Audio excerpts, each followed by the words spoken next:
वज़ीर इत्तलात शिबली फराज इस वक्त कराची में मीडिया से बात कर रहे हैं। दूसरी बात यह है कि ज़ाहिर है कि ये तो कराची के अवाम की सहूलत के लिए सब कुछ किया जा रहा है और कराची के अवाम ने पाकिस्तान तहरीक इंसाफ को, इमरान ख़ान को एक बड़ी हिस्सा दिया है अपने हमारे जो इलेक्टोरल जो हमारा जो हिस्सा है उसमें हमें सीट्स भी मिली और हम समझते हैं कि ये हमारा फ़र्ज़ भी बनता है। तो हम उसमें हमारी जो लीडरशिप है, लोकल लीडरशिप है, वो सारी इस वक्त पूरी उससे अपनी कोशिशों को जारी रखे हुए हैं कि जो कराची के जो मेन बड़े बड़े जो मसाइल हैं उनको हल करने के लिए हम अपनी पूरी तरह से हर वो अपॉर्चुनिटी को एक्सप्लोर करें जिससे कि कराची के अवाम को सहूलत हो, इस शहर की जो खुशहाली है उसमें मज़ीद इजाफ़ा हो और यहाँ के जो लोग हैं वो एक सुकून की ज़िंदगी गुजार सकें। अच्छा शिबली साहब, ये आपने कहा कि वज़ीर आज़म के नज़दीक सिंध के दीगर अजला भी कराची की तरह अहम है, लेकिन क्या वजह है कि इतनी बड़ी बारिशें हुई, तबाही आई, वज़ीर आला ने ख़त लिखा, नुकसानात की तफसीलात बताई, वज़ीर आज़म साहब ने एक दौरा तक करना गवारा न किया। एक तो ये बात है और दूसरी बात आप कह रहे हैं कि दीगर अजला भी बराबर हैं, तो किस ज़िले के लिए कोई मेगा प्रोजेक्ट आपने अनाउंस किया है सिवाय कराची के? देखें, पहली बात तो ये है कि जब भी कराची या दीगर सिंध के अजला की बात होती है, चाहे वो सैलाब की सूरत में जो भी मसाइल दरपेश आए, हमारी हुकूमत इस वक्त भी कोऑर्डिनेट कर रही है अंदरून सिंध, जहाँ पे हमारे जो एलाइज़ हैं, हमारे जो कोलिशन पार्टनर हैं, उनके साथ मिलके हम ऐसे कोई पैकेजेस बना रहे हैं जिससे कि जो सिंध के दीगर अजला हैं उनको भी वही हिस्सा मिल सके जो जिनका उनका हक मिलता है और ख़ास तौर पे जो नुकसानात हुए हैं। ये बताइए जनाब, मेरा सवाल है कि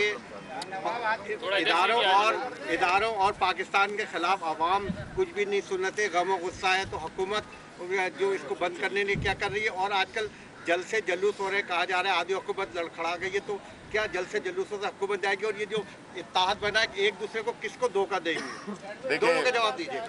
देखें, पहली बात तो ये है कि जो भी हो रहा है इस वक्त उसमें बुनियादी तौर पे ज़ाती मफाद हैं। आपको पता है कि पाकिस्तान तहरीक इंसाफ को पाकिस्तान के अवाम जब लाए, उसकी बुनियादी वजह यही थी कि जो इस मुल्क में जो करप्शन, जो लूट मार, जिस तरह के गरीबों का इस्तेसाल किया गया, उन लोगों को कटहरे में लाना का मैंडेट था हमारे पास। अब जो ये सारी जो ये कोशिशें हो रही हैं मुख्तलिफ जलसे जलूसों की, अवाम में बेचैनी बेयकीनी फैलाने के लिए, वो जो है तो बुनियादी तौर पे उसका एक ही मकसद है। उसका एक ही मकसद है कि चाहे वो पीपल्स पार्टी हो, चाहे वो पाकिस्तान मुस्लिम लीग नून हो, वो जो है तो अपनी लीडरान की करप्शन को छुपाने के लिए और उनका ये कोशिश कि किसी न किसी तरह से हुकूमत पे ज़ोर डाला जाए, प्रेशर डाला जाए कि वो उनके साथ मज़ाकरात पे राज़ी हो जाए कि उनके जो करप्शन के केसेस हैं उनमें नरमी की जाए या उनके पीछे जो उनकी जो पकड़ की जा रही है उसमें जो है तो उनको रिलीफ मिले। लेकिन ये बात तो कोई ना प्राइम मिनिस्टर इमरान ख़ान अपनी ज़ात के लिए कर रहे हैं, ये तो बुनियादी तौर पे पाकिस्तान के लिए है कि वो लोग जिन्होंने के इस मुल्क के वसाइल को ज़ाती मफाद के लिए इस्तेमाल किया, अवाम का खून चूसा, ये बुनियादी एहतसाब उनका है और उसका इनको जवाब देना होगा। देखें, और बाकी बिल्कुल ये देखें, जब आप अपनी ज़ाती मफादात के लिए इस हद तक पहुँच जाएँ कि जिसमें कि आप मुल्क के इदारों को, मुल्क की जुडिशरी को, आर्म फोर्सेस को या और भी जितने भी इदारे हैं उन पे अगर आप उनको भी दाव पे लगाना चाहते हैं तो ये तो ज़ाहिर है कि कौम उसको बिल्कुल एक्सेप्ट नहीं करेगी, बिकॉज ये इदारे हैं, उसकी वजह से हमारा मुल्क चल रहा है और हमारा मुल्क कायम है। शिबली साहब, मुल्क में सियासी मुआज़राई उरूज पर पहुँचने वाली है। आपके दौरे हुकूमत में एक SHO को ये इख्तियार दिया गया है जिसके पास ये इख्तियार नहीं है, सूबाई और वफाकी हुकूमतों के पास है। कैसे एक SHO रातों रात 40 बड़े रहनुमाओं, जो दो साबिक वज़ीर आज़म और एक आज़ाद कश्मीर का वज़ीर आज़म भी शामिल है, उन पर जो है ना वो बगावत और गद्दारी के मुकदमात कायम करे। आप एक अजीम बाप के बेटे हो, आपके दौर में ही इज़हार राय पर जो कदगन लगाए जा रहे हैं, मुसलसल उसका सिलसिला जारी है। तो आप क्या कहेंगे इस हवाले से, चूँकि आप एक बड़ी शख्सियत, एक अजीम शख्सियत के जो है ना बेटे हैं? देखिए, पहली बात तो ये है कि ये जो सारे जल्द से जुलूस ये सब कुछ जो किया जा रहा है, आपको मालूम है कि इसका बुनियादी मकसद क्या है, जो कि मैं अभी आपको बता चुका हूँ। देखिए, अवाम कोई इतने बेवकूफ़ नहीं है कि वो उनकी ये जो माहौल वो क्रिएट कर रहे हैं। देखिए, इस वक्त पाकिस्तान कोविड के बाद, अब देखें कोविड एक ऐसी चीज़ थी जिसके लिए हम आज भी जो है उससे बिल्कुल वो नहीं हुए, लेकिन दूसरे ममालिक के निस्बत हमारे जो हिकमत अमली थी, हमारी जो हुकूमत ने जो तदाबीर ली, अल्लाह ताला की मदद सब शामिल हुई और हमें वो नुकसान नहीं हुआ कि जो, लेकिन एक हमारी इकॉनमी को भी धचका लगा, हमारी जो अनएम्प्लॉयमेंट है उस पर भी ज़रब आई। अब ऐसे हालात में अगर कोई अपोजिशन की पार्टी इस किस्म का कैंपेन शुरू करना चाहती है तो मेरा ख्याल है कि वो मुल्क दोस्त तो हो नहीं सकती है। इस किस्म की बातें करना कि ये किसी ने ये जिस वाक़े का जिक्र आप कर रहे हैं, इसमें तो हमारा कोई लेना देना है नहीं। इस मुल्क में कोई भी उठ के तो जाके FIR कर सकता है, किसी के ख़िलाफ़ कर सकता है। हुकूमत इस मामले में नहीं है। हमारी तवज्जो है आवाम की भलाई के लिए, फलाह के लिए काम करना, हम उस पर फोकस्ड हैं। और ये जो है तो आएंगे, बिकॉज इनका जो है, इनके पास कोई वो अखलाकी जवाज़ नहीं है इनके पास कि वो एक तहरीक चला सकें, क्योंकि ये तो इस चीज़ की जिस सूरत हाल में मुल्क है, ये जो महंगाई हो रही है, सब की तो बुनियादी वजह ये लोग खुद हैं। तो ये खुद अपने ख़िलाफ़ जो है तो वो करना चाहते हैं। ये तो हम तो 2 साल हुए हैं आए हैं, इन्होंने तो 10-10 साल हुकूमतें की हैं। ये समझते हैं कि ये इदारों को जो तबाह किया हमने किया, 2 साल में हमने किया। ये जो महंगाई के और जो कर्ज़ों के और जो और मुश्किलात जो पूरे जो इदारों को मफलूज कर दी गया सिर्फ ज़ाती मफाद हासिल करने के लिए कि उनकी जो करप्शन है उसके लिए उसको वो सहूलतकार बने हुए इदारे जो कि हैं ही इसीलिए कि वो उन चीज़ को रोकें। अच्छा, सेनेटर साहब ये फरमाइएगा, सेनेटर फैसल जावेद ने कहा है कि अपोजिशन के लिए कंटेनर्स हमने मंगवा लिए हैं। आपके पास क्या इतलात हैं, कितने कंटेनर्स मंगवाए गए अपोजिशन के लिए? ये जी आप फैसल जावेद से हुकूमत का कहना है कि गैर कानूनी गैर आईनी तौर पर जज़ायर पे कब्जा किया गया। देखें, आर्टिकल 72 की शिक नंबर 1 क्या कहती है और 18 तरमीम क्या कहती है? इसी में ऐड कर लें कि सिंध की आवाम ने जो है फरासत एहतजाज भी किया है और पीस पार्टी ने जो है मजबूरन यूटर्न उसी बात पे लिया है, क्योंकि वहाँ जो मकामी लोग हैं उनका जो है राइट है वो मुतासर होंगे और फिशरीज इंडस्ट्री है वो मुतासर होगी। क्या कहेंगे? अच्छा, देखिए पीपल्स पार्टी ने खत लिखा है, इसको ऐड कर लें तो वो अब जो वफाकी हुकूमत है वो जो फैसला किया है की पोजीशन में है जो जज़ायर के हवाले से पीपल्स पार्टी ने खत लिखा है। देखें, आपको एक तो चीज़ है कि हम ये देखते हैं कि अगर कोई एक काम है जो कि आप खुद भी नहीं करते और दूसरों को भी नहीं करने देते, इसके एक टेक्निकल जो इश्यूज़ हैं वो आप अली जैदी साहब ने बड़े मुफस्सल तरीके से उसका जवाब दे दिया है। दूसरी बात, आपने कहा कि वहाँ पे जो फिश है और जो वहाँ की लोकल वो है इकोलॉजी है वो इफ़ेक्ट होगी, उसको तो आपने पूरा सीवरेज का वो बना दिया है। हमारी तो कोशिश यही है कि इसमें इकोनॉमिक एक्टिविटी क्रिएट हो। किसकी इंडस्ट्रीज़, यहाँ कराची की, सिंध की इंडस्ट्रीज़ को फ़ायदा पहुँचेगा, यहाँ का रोज़गार पैदा होगा। हम एक डेवलपमेंट कर रहे हैं, हम फॉरेन इन्वेस्टमेंट ला रहे हैं आपके इलाके में। हम आपकी जहाँ पे हुकूमत है, आप वहाँ पे हम एक ऐसा प्रोजेक्ट शुरू करना चाह रहे हैं जिसमें कि ज़ाहिर है कि जो भी लोग इससे मुतासिर होंगे, हमेशा कोई ना कोई तो मुतासिर होता है, उनको प्रॉपर कंपनसेशन दी जाएगी, उनको वहाँ का हिस्सेदार बनाया जाएगा।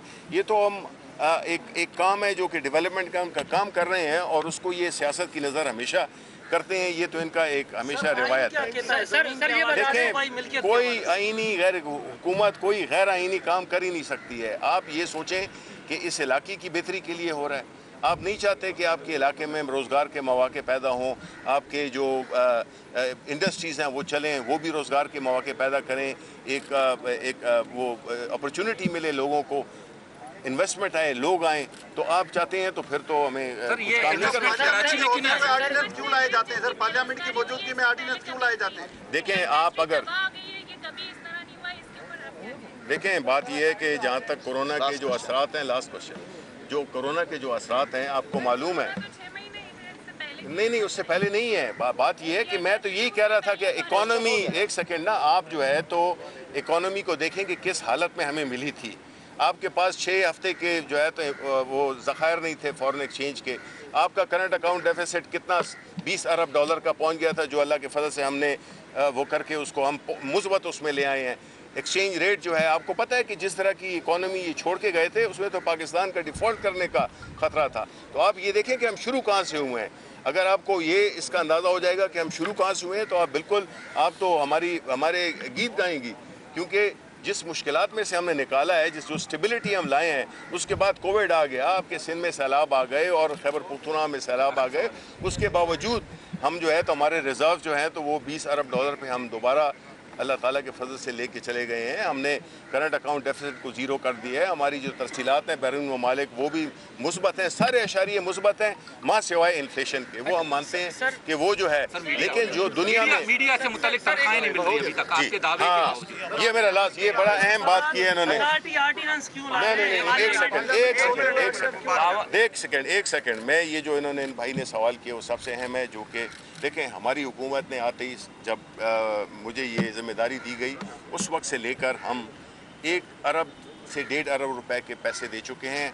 जितने भी मीडिया के हमारे वाजिबात थे, ये बड़ी बदकिस्मती है कि वो तनख्वाहें कुछ ऐसे चैनल्स हैं, कुछ ऐसे अखबारात हैं जो अपने उनको नहीं कर रहे, और अभी हम मैकेनिज़्म बना रहे हैं जिसमें कि हम पहले ये यकीनी बनाएंगे कि जो तनख्वाहें, जो एम्प्लॉइज़ की तनख्वाहें हैं, वो उनकी गारंटी हो कि जिनको जो भी पैसे मिल रहे हैं, जिन चैनल्स को, जिस मीडिया हाउसेस को, जिन न्यूज़पेपर्स को, तो वो अपनी तनख्वाहों का वो जो है तो डायरेक्ट जो है ना उनको हम ये तनख्वाहें दिया करेंगे। तो इसका ये इशू हमारे लिए बहुत करीब है, बिकॉज हम समझते हैं।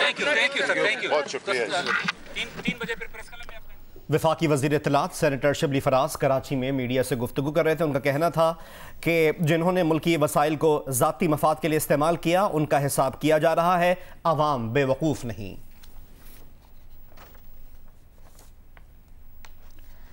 अभी बात करेंगे साबिक वज़ीर आज़म नवाज शरीफ के वारंट्स की तामील के मामले पर पाकिस्तानी हाई कमीशन के लंदन के अफसरान का तहरीरी बयान सामने आ गया है।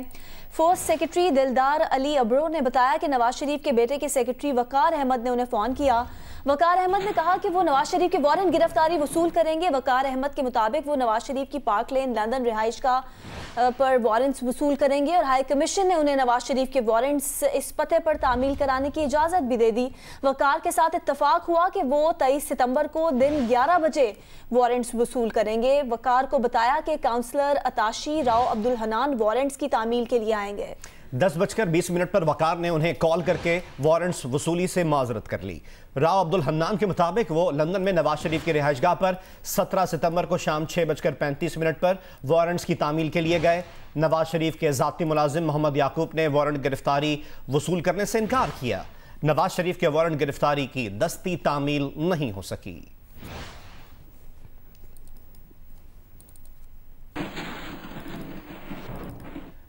वज़ीर मेहनत और सकाफत खैबर पख्तूनख्वा शौकत यूसुफजई कहते हैं हुकूमत नवाज शरीफ से मुताल्लिक लाएअमल तैयार कर रही है। नवाज शरीफ जब भी वापस आए गिरफ्तार किया जाएगा।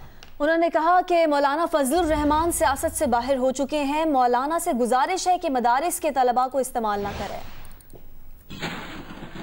एहतसाब होकर रहेगा। किसी सूरत नवाज शरीफ चाहे जितने अरसे बाहर बैठे, जिस दिन पाकिस्तान आएगा इंशाल्लाह गिरफ्तार होगा। और इस वक्त हुकूमत ने फैसला किया है कि उनकी गिरफ्तारी के लिए जो भी हिकमत अमली होगी वो हम अपनाएंगे इंशाल्लाह। अब तो पहले ही बाहर हो चुके हैं, दोबारा बाहर निकलना चाहते हैं निकलें, लेकिन मेरी उनसे गुजारिश होगी कि खुदा के लिए मदरसे के तलबा को इस्तेमाल न करें। जिनकी एक सीट ही नहीं, वो कहते हैं हम पाकिस्तान को बदल रहे हैं, पाकिस्तान को बना रहे हैं। मुस्लिम लीग नून के रहनुमा शाहिद खाकान अब्बासी इस्लामाबाद में मीडिया से गुफ्तगू कर रहे हैं। वो 16 वज़रा, SAPM एडवाइज़र, किराए के स्पोक्स पर्सन जो उससे पहले 4 दिन से कह रहे थे कि फ़लाना गद्दार है, फ़लाना गद्दार है, फ़लाना इंडियन एजेंट है, आज वो सारे गायब हैं, आज वो नज़र नहीं आते। अब एक नई कहानी आई है कि हमें नहीं पता ये पर्चा किसने दर्ज किया। ये अब वफाकी वज़रा भी कह रहे हैं। वज़ीर-ए-आज़म साहब से मंसूब किया गया कि उनको कोई इल्म नहीं था, वो बड़े नाराज़ हुए हैं जब उनको पता चला है। तो मुल्क का तो मसला ये है कि वज़ीर-ए-आज़म को पता नहीं है कि आटा जो है वो 75 से 80 रुपये का बिक रहा है। वज़ीर-ए-आज़म को पता नहीं है कि चीनी 110 से ऊपर बिक रही है। वज़ीर-ए-आज़म को पता नहीं है कि बेरोज़गारी मुल्क में आम हो गई है। गुर्बत बढ़ती जा रही है, इसका भी वज़ीर आज़म को इल्म नहीं है। वज़ीर आज़म को इल्म नहीं है कि मईशत तबाह हो गई है। वज़ीर आज़म को इस बात का इल्म नहीं है कि उन्होंने 2 साल में इतने कर्ज़े ले लिए हैं जो पिछले 10 साल में पाकिस्तान मुस्लिम लीग नून और पीपल्स पार्टी की हुकूमत ने नहीं लिए थे। इसका भी इल्म नहीं है। उनको इस बात का इल्म नहीं है कि सीपैक बंद हो चुका है। उनको इस बात का इल्म नहीं है कि आज हम आलमी दुनिया में अकेले हैं। 4 दिन इस वज़ीर-ए-आज़म के वज़रा लगे रहे, गद्दारी के सर्टिफिकेट बांटते रहे। आज पर्चा दर्ज हो गया है। मेरी इनसे गुजारिश है, पर्चे में शामिल हो जाएं, पर्चे में अपना नाम शामिल करें कि हाँ, हम भी गवाही देने वाले हैं कि फलाना आदमी गद्दार है, फलाना इंडियन एजेंट है। आज पूरा मुल्क रो रहा है। हंस कौन रहा है? हिंदुस्तान और मोदी। जब दुनिया के सामने हमने रखा कि आज़ाद कश्मीर का वज़ीर-ए-आज़म हिंदुस्तानी एजेंट है, हमने उस पर पर्चा दर्ज कर दिया,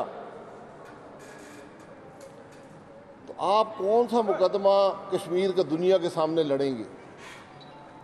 जब आप ये कहते हैं कि हमारे 2 साबका वज़ीर-ए-आज़म गद्दार हैं, हमारे डिफेंस मिनिस्टर गद्दार हैं, हमारे वफाकी वज़ीर गद्दार हैं, हमारे स्पीकर गद्दार हैं, हमारे गवर्नर गद्दार हैं, हमारे चीफ मिनिस्टर गद्दार हैं, और बात यहाँ रुकी नहीं। 3 लेफ्टिनेंट जनरल रिटायर्ड जो पाकिस्तान के अहम तरीन ओहदों पर रहे हैं, इनकी काबिलियत का पूरा फ़ौज और पूरा पाकिस्तान इतराफ़ करता है, आज वो भी गद्दार ठहरे। ये बदनसीबी नहीं है इस मुल्क की, तो और क्या है? मैं पूछना चाहता हूँ, ये हुब्बुल वतनी का सर्टिफिकेट कहाँ से मिलता है, ताकि मैं भी अप्लाई करूँ। वज़ीर-ए-आज़म रहने के बाद मैं भी अप्लाई करना चाहता हूँ कि मुझे हुब्बुल वतनी का सर्टिफिकेट दे दें, क्योंकि गद्दारी का इल्ज़ाम तो आपने लगा दिया। ये अफसोसनाक बातें हैं, ये हैरानकुन बातें हैं। आज कोई वज़ीर अवाम की तकलीफ़ की बात नहीं करता, अवाम की मुश्किल की बात नहीं करता, पाकिस्तान के मसाइल की बात नहीं करता, सिर्फ गद्दारी के इल्ज़ाम लगाने पर। और अब वो भी मुंह बंद हो गए। मेरा इनको चैलेंज है, बाहर निकलें, FIR में शामिल हों, मुल्ज़िमान को गिरफ्तार करें और पर्चा और केस चलाएं अवाम के सामने खुली अदालत में। पाकिस्तान के अवाम को दिखाएं कि यहाँ कौन से गद्दार हैं। गद्दार वो होते हैं जो हिंदुस्तान को फ़ायदा पहुँचाते हैं। गद्दार वो होते हैं जो कश्मीर का सौदा करते हैं। गद्दार वो होते हैं जो सीपैक बंद करते हैं। गद्दार वो होते हैं जो मुल्क की मईशत तबाह करते हैं। गद्दार वो होते हैं जो अवाम को मुश्किल में डालते हैं। आज गद्दारी और हुब्बुल वतनी के सर्टिफिकेट मत बांटें, आज अवाम के मसाइल हल करें। ये PDM इसीलिए बनी है, ये गद्दारी के सर्टिफिकेट बांटने के लिए नहीं बनी, ये हुब्बुल वतनी के एलामिया जारी करने के लिए नहीं बनी। ये सिर्फ़ और सिर्फ पाकिस्तान के अवाम के मसाइल हल करने के लिए बनी है। मैं इस FIR के कानूनी पहलुओं पर बड़ी बहस हो रही है, मुझे उस बहस से कोई ताल्लुक़ नहीं है। वो बहस कभी अदालतों में हुई तो हो जाएगी, क्योंकि ऐसे पर्चे पाकिस्तान में पहले भी बने, लेकिन इस सतह के नहीं बने कि आज़ाद कश्मीर के वज़ीर-ए-आज़म को भी शामिल किया। जो लोग पाकिस्तान के अहम तरीन ओहदों पर रहे हैं, जिन्होंने पाकिस्तान की खिदमत की, उनको भी शामिल किया, बग़ैर सबूत के शामिल किया। तो अब मेरा ख्याल है कि प्राइम मिनिस्टर को पता नहीं है, चीफ मिनिस्टर को पता नहीं है, वज़रा को पता नहीं है कि पर्चा कौन करा गया। और पाकिस्तान का सबसे फ़र्ज़शनास SHO है, जिसने न रात की तारीकी देखी, न कानून देखा। एक शख्स आया, उसने कहा जी मैं पर्चा दर्ज कराना चाहता हूँ, पाकिस्तान के वज़ीर-ए-आज़म पर मैं पर्चा दर्ज कराना चाहता हूँ, आज़ाद कश्मीर के वज़ीर-ए-आज़म पर, वफाकी वज़रा पर, MNAs पर, और उसने रात के 2:25 पे पर्चा दर्ज कर दिया। अब मैं भी एक पर्चा दर्ज कराना चाहता हूँ। मैं भी लाहौर जा रहा हूँ, कल शादरा जाऊँगा, मैं भी पर्चा दर्ज कराना चाहता हूँ। मेरा पर्चा इमरान खान के ख़िलाफ़ है, जिसने, मैंने भी टीवी पर देखा है कि पाकिस्तान के DG FIA एक फ़र्ज़शनास पुलिस अफसर 35 साल की सर्विस के बाद रिटायर हुआ है, उसने खुल्लम खुल्ला टीवी पर कहा है कि मुझे वज़ीर-ए-आज़म ने बुलाकर कहा कि नवाज़ शरीफ, मरीम नवाज़, कैप्टन सफदर, दूसरे अफराद पर पर्चे बनाओ, इनको अंदर करो। उसने कहा कि मुझे वज़ीर-ए-आज़म ने कहा कि इमरान खान ने कहा कि ख्वाजा आसिफ पर आर्टिकल 6 का पर्चा बनाओ, गद्दारी का पर्चा बनाओ। ये अब आपको समझ आएगी गद्दारी कहाँ से शुरू हुई है। जिस आदमी की ज़हनी कैफियत ये हो, जिसको अपने आईनी हल्फ की परवाह ना हो, वज़ीर-ए-आज़म का हल्फ कभी आपने देखा है? जिसको आर्टिकल 62-63 की परवाह ना हो, जिसको अपने ओहदे की परवाह ना हो, जिसमें इतनी हिम्मत हो कि वो हर कानून को झुटलाए, एक आला तरीन सरकारी अफसर को बुलाए और उसे कहे कि तुम दूसरे लोगों पर झूठे पर्चे बनाओ, गद्दारी के पर्चे बनाओ, इनको अंदर करो। उस अफसर ने कहा कि आपके पास नैब मौजूद है, ये काम बड़ा अच्छा कर रही है, आप मुझे क्यों कह रहे हैं? तो आज ये जाहिर हो गया कि वज़ीर-ए-आज़म के दावे हैं जी मैं सबको अंदर करता हूँ, तो नैब इसके कब्जे में है,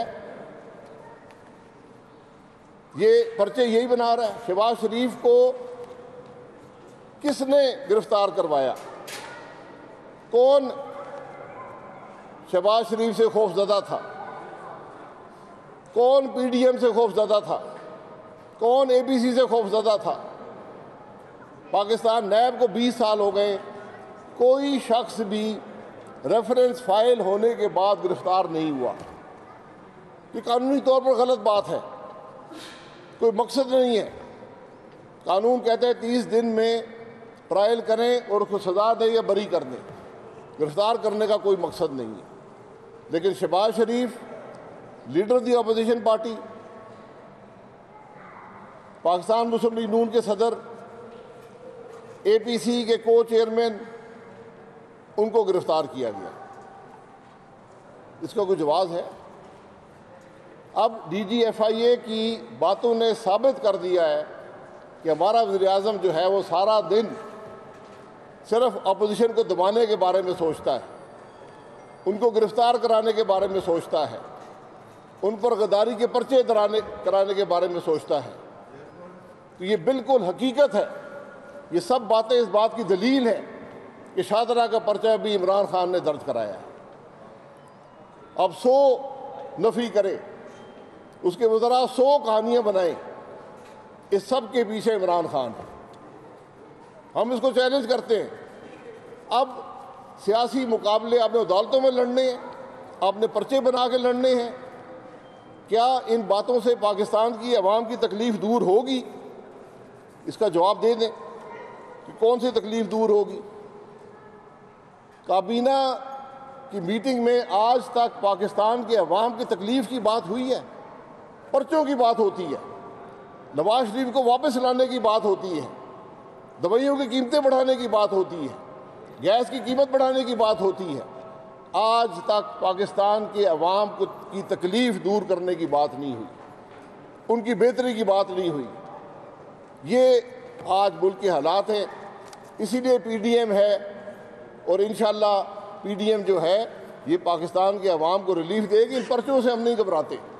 हमारा तो खुला चैलेंज है कि सारे वफाकी वज़रा इमरान खान समेत शामिल हों इस पर्चे के अंदर, मुद्दई बने, गिरफ्तार करें तमाम मुल्ज़िमान को, खुली अदालत में पाकिस्तान के अवाम के सामने कैमरे लगाकर ट्रायल किया जाए, ताकि ये हक़ाइक़ पता चलें कि आज पाकिस्तान के वफादार पाकिस्तान बनाने वाले हैं, अवाम की तकलीफ़ रफ़ा करने वाले हैं या अवाम को तकलीफ़ देने वाले हैं, मोदी की मदद करने वाले हैं, कश्मीर का सौदा करने वाले हैं, हिंदुस्तान को तक़वियत पहुँचाने वाले हैं। जितना मजाक पाकिस्तान का आज उड़ रहा है पूरी दुनिया में, हिंदुस्तान के अखबारात और टीवी भरे हुए हैं, यहाँ किसी को शर्म नहीं है। आपके अमल से ये पाकिस्तान की बेइज्जती हो रही है, किसी को परवाह नहीं है। आप हज़रात का बहुत शुक्रिया। सर आप जिस तरह आप उन्होंने गद्दारी का इल्ज़ाम लगाया है, आपने भी वही सिलसिला शुरू किया है। मैं किसी पर गद्दारी का न इल्ज़ाम लगाता हूँ, ना मेरे पास गद्दारी के सर्टिफिकेट हैं। मैंने तो हक़ाइक़ बयान किए हैं कि जो मुल्क को नुकसान पहुँचाता है गद्दार वही हो सकता है। वज़ीर ने कहा है कि मेरा इस पर्चे से ताल्लुक़ नहीं है। आपने जैसे शेड्यूल का ऐलान किया, सारी अपोजिशन ने कि हमारे जलसे इस तारीख को होंगे, अगर पूरी की पूरी क़यादत को गिरफ्तार कर लिया जाता है और बीच में अब आपने देखा होगा कि कोरोना भी तेज़ी से बढ़ रहा है, तो अगर ऐसी कोई सूरत हाल बन जाती है तो फिर आपका क्या लाया होगा? देखिए 22 करोड़ अवाम को गिरफ्तार कर लेंगे, तकलीफ में तो अवाम है। हम कोई अपनी सियासत करने तो नहीं निकले, हम कोई इक़्तिदार के असूल में तो नहीं निकले, हम तो निकले अवाम की मुश्किल के लिए। और कोरोना, अगर आप हुकूमत के जो नंबर देखें तो कोरोना तो पाकिस्तान में नहीं बढ़ रहा। सर ये बताइए कि आप पेट्रोलियम मिनिस्टर भी रहे हैं, ये बताइएगा कि LNG के इनको क्यों मंगवानी पड़ रही है? क्या आप गंदम के बुरान के बाद कौम जो है वो गैस के बुरान के लिए तैयार हो रही है? जी, वो अंदिया आपको हमारे बेखबर वज़ीर-ए-आज़म ने दे दी है कि सर्दियों में ना गैस होगी ना गंदम होगी, और हम कुछ नहीं करेंगे उसको दूर करने के लिए। PDM में कोई इख्तलाफात की खबरें हैं? पहला जलसा गुजरावाला में रखा गया है। मुस्लिम लीग नून का जो एक गढ़ है, लाहौर है, फैसलाबाद है, तो ये गुजरावाला का इंतखाब क्यों किया गया? वो भी गढ़ है। दिल भाई, आपने जलसे की देखी है ना, 16 को गुजरावाला है, 18 को कराची में है मरकज़ी जलसा सूबाई दारुल हुकूमत में, 25 को मरकज़ी जलसा है सूबाई दारुल हुकूमत कोयटा में, और 22 तारीख को नवंबर को जलसा है सूबाई दारुल हुकूमत पेशावर में, 30 को जलसा है मुल्तान में, और 13 दिसंबर को जलसा है सूबाई दारुल हुकूमत लाहौर में।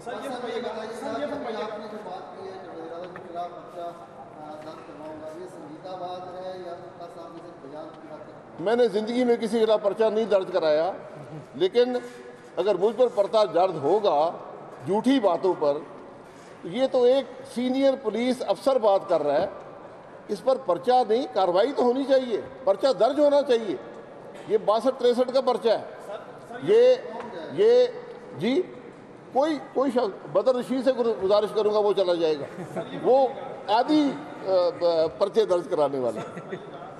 जिस तरह माजी में APMF की मूवमेंट हुई, अभी PDM के तमाम अपोजिशन जो है उधर इकट्ठी हो गई है। ऐसा तो नहीं कि तमाम अपोजिशन जब अपना जोर डालेगी और तीसरी कुव्वत को इंटरव्यू करने का मौका मिलेगा, ना हुकूमत के हाथ कुछ रहेगा ना अपोजिशन का कुछ रहेगा, ऊपर किसी बात जो आजकल पूरी भी चल रही है। हम आइन से बाहर नहीं जा रहे, किसी को हक नहीं है कि आइन तोड़कर मुल्क में इक़्तिदार संभाल ले। वो ज़माने अल्लाह करे चले गए हों। इख्तलाफ सियासी होता है, जब हुकूमत सियासी इख्तलाफ को ये रंग देगी गद्दारी का, जब अवाम की बात करने को गद्दारी कहा जाएगा, जब मुल्क की तकलीफ़ दूर करने को गद्दारी कहा जाएगा, जब पार्लिमान को दबाया जाएगा, अपोजिशन पर पर्चे दर्ज होंगे, उससे मौका मिलता है तीसरी कुव्वतों को, माजी का सबक है, उससे मौका मिलता है। पॉपुलर एजिटेशन से, अवाम की तकलीफ़ बयान करने से किसी को हक नहीं मिलता कि वो मुल्क में आकर इक़्तिदार पर कब्जा करे। सर PDM में कोई इख्तलाफात की भी खबरें हैं, रोटेशन पॉलिसी के हवाले से और जलसों के हवाले से पीपल्स पार्टी को कुछ तहफ़्फ़ुज़ात हैं? जी, मैं PDM का, मुझे उन्होंने सेक्रेटरी जनरल नामज़द किया है, ये खबरें अभी तक मुझ तक नहीं पहुँची।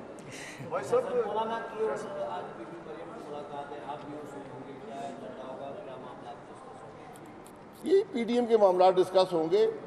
मरियम साहबा ने दावत दी थी, वो लाहौर में थे, वो खाने के लिए आ रहे हैं। वहाँ यकीनन सियासी गुफ्तगू भी होगी और PDM के अगले आइंदा लामल पर गुफ्तगू होगी।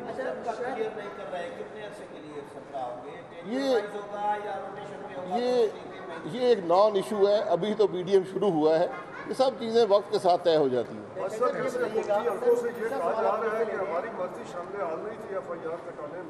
आप क्या समझते हैं कि ये FIR वापस हो सकती है?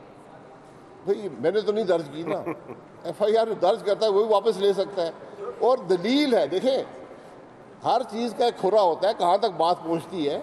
आपके सामने DG FIA ने कहा कि मुझे 1.5 साल पहले इस मुल्क के वज़ीर-ए-आज़म ने बुलाकर कहा कि पर्चा दर्ज करो, नाम लेकर नाम बताए।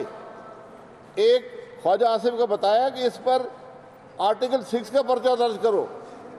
ये हमारे मुल्क के वज़ीर-ए-आज़म की सोच है, तो मुझे तो उसकी बात में यकीन नहीं आएगा कि मैंने पर्चा नहीं दर्ज कराया।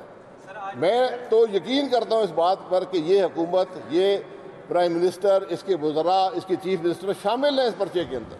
अच्छा शाहिद साहब, ये बताइएगा कि आपकी अपनी जमात के अंदर तमाम लोग जो है एक बयानी के ऊपर, एक मौक़िफ़ के ऊपर मौजूद नहीं है, जिसकी एक दलील तो ये है कि ख्वाजा आसिफ साहब का बयान आना आसिफ अली ज़रदारी के हवाले से, और जिसको साबिक़ सदर आसिफ अली ज़रदारी ने कहा कि उन्होंने किसी की ईमा पर ये बयान दिया था। तो दूसरी बात यह है कि मुस्लिम लीग नून के अंदर शहबाज शरीफ का जो बयानिया है मुखाबत का या एक किस्म का जो तसादुम की से बचने वाला, क्या अब वो ख़त्म हो चुका है, उस पर फुल स्टॉप लग चुका है, या अभी भी कोई ना कोई ऐसा पॉसिबिलिटी निकल सकती है कि दोबारा नेगोशिएशन हो सके? क्योंकि सियासत जो है वो बदगली से रास्ते तलाश करने का नाम है, ना कि आप खुले मैदान से सीधा बंदगली की तरफ चले जाए। आपने दरिया को कूजे में बंद कर दिया है। देखिए गुजारिश ये है, बयानिया PDM का ये है कि अवाम जो इमानत वोट की सूरत में आपके हवाले करते हैं उसमें ख़यानत ना हो और मुल्क आइन के मुताबिक चले। इससे किसी पाकिस्तानी को इख्तलाफ नहीं है, किसी पाकिस्तानी को इख्तलाफ नहीं है। ये बयानिया है सारा, कोई तीसरी बात नहीं है, कोई झगड़ा नहीं है। इसलिए इन चीज़ों, आज PDM है इस मुल्क को बचाने के लिए। आज मुल्क मुश्किल में है, लोग परेशान हैं। अगर अपोजिशन अपना किरदार अदा नहीं करेगी फिर क्या करेगी? इसलिए ये बातें सियासत में हर रोज़ बातें होती हैं। ख्वाजा साहब ने बिल्कुल कहा, उन्होंने वजाहत भी कर दी कि मेरे ज़ाती ताल्लुकात थे, मैंने ये बात कह दी, उन्होंने माजरत भी कर ली, बात ख़त्म हो गई। नवाज शरीफ साहब कब तक वापस आएंगे? नवाज शरीफ साहब जी आप सब लिबर्टी कर। इस्लामाबाद हाई कोर्ट में भी साबिक़ वज़ीर-ए-आज़म नवाज शरीफ के वारंट्स गिरफ्तारी के हवाले से केस की समाअत होने वाली है। तो ये इस्लामाबाद हाई कोर्ट को इतनी मुश्किल पेश क्यों आ रही है? एक वारंट की तामील ही तो करानी है, मियाँ साहब या उनके कोई भी जो वहाँ पे स्टाफ है वो वारंट गिरफ्तारी वसूल क्यों नहीं करते? देखिए मैं हाई कोर्ट की जगह बयान नहीं दे सकता, लेकिन मियाँ साहब इलाज के लिए गए थे, इलाज करवा कर वापस आएंगे। उनकी मेडिकल रिपोर्ट्स अदालत के पास भी हैं, पूरे पाकिस्तान के सामने हैं। उनको पढ़कर ज़िंदगी, सेहत, ये सबसे ज़रूरी बातें होती हैं। वो पहले भी मुल्क से बाहर थे, वापस आकर जेल चले गए थे, अब भी इलाज की गर्ज से गए हैं।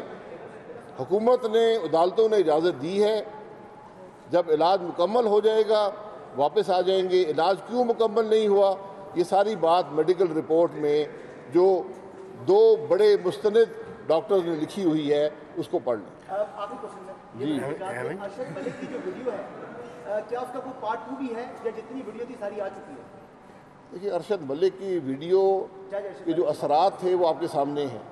उनको इस नौकरी से निकाल दिया गया, लाहौर हाई कोर्ट ने निकाला है। अब उनके फैसले, बात उनके फैसलों की करें कि हम उनके फैसलों में कितना यकीन कर सकते हैं।